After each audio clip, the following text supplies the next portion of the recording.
And now for another perspective on the war in Gaza and what comes next, I want to bring in Nasser al-Qidwa. He is a former foreign minister for the Palestinian Authority and represented the PLO at the UN. He is also the nephew of the late Yasser Arafat.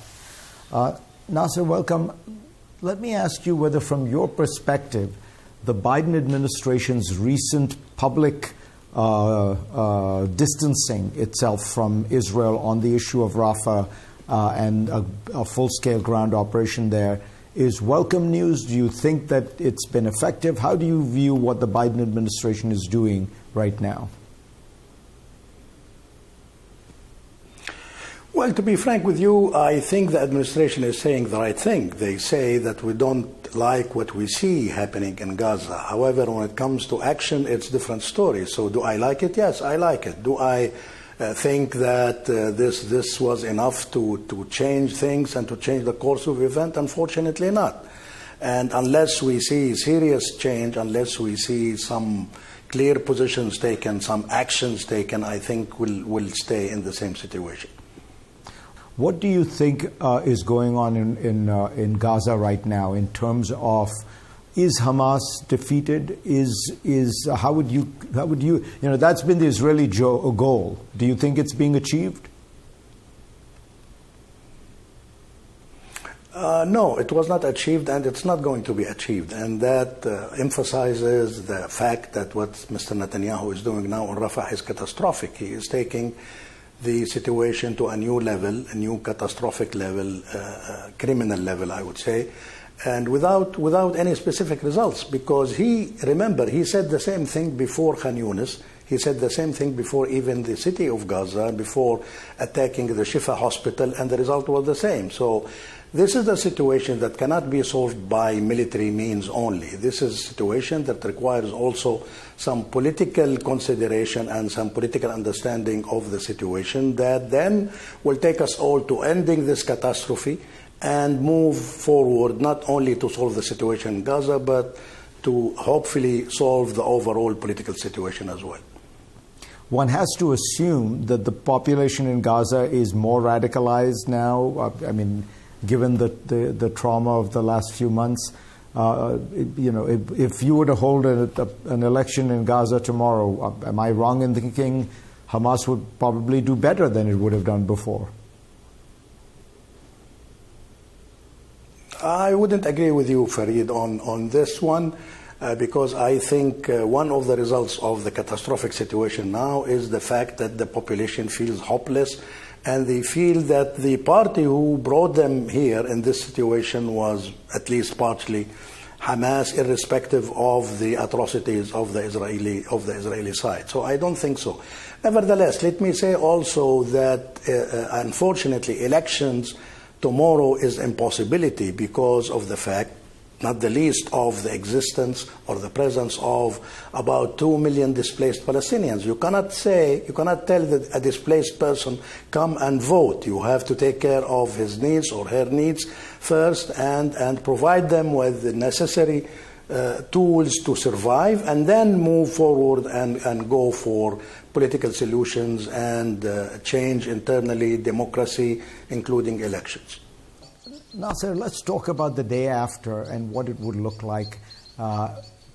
You heard Tzipi Livni say Palestinian Authority should take over, but lots of people say in the United States, in Israel, frankly in the Palestinian territories as well, that the Palestinian Authority is corrupt, it's compromised, and particularly that Mahmoud Abbas, Abu Mazen, who heads it, is too old, too compromised a character. What do you think?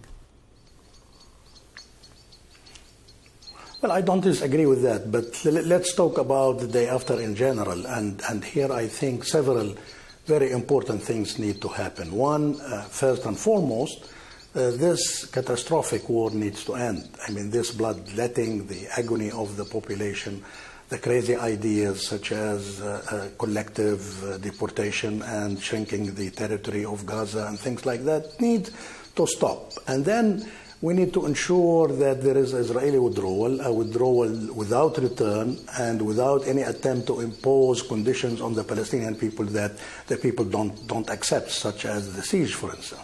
And then, of course, we need to reach a solution on an exchange of hostages and prisoners in a way that would end this drama in the right way.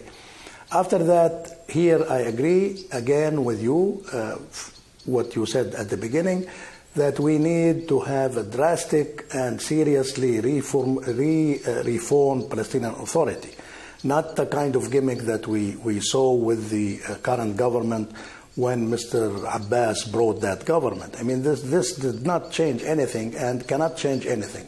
We need to change the system in general. We need to change the ability of Mr. Abbas to govern at will and to do whatever he wants through maybe an empowered government that can rebuild Gaza, which takes us to another thing that needs to happen. We need to have an effective government free from corruption and capable of rebuilding Gaza and prepare the situation, this part of the country, in addition to the West Bank, prepare it for elections after a while when the situation permits this kind, because after all, election is the only possible solution, real and drastic solution for all the ills of the Palestinian situation.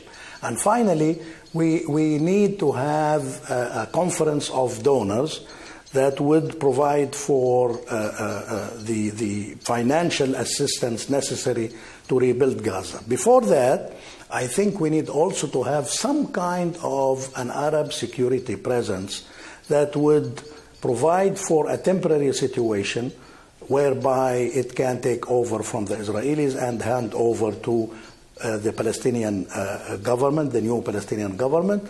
I think this is something that the Arabs will be willing to consider if, number one, there is an Israeli commitment for full Israeli withdrawal from Gaza, and number two, if there is an Israeli commitment for a political solution that provides for the two states, Israel and Palestine, with the mutual recognition between the two of them by a certain date that is agreed upon.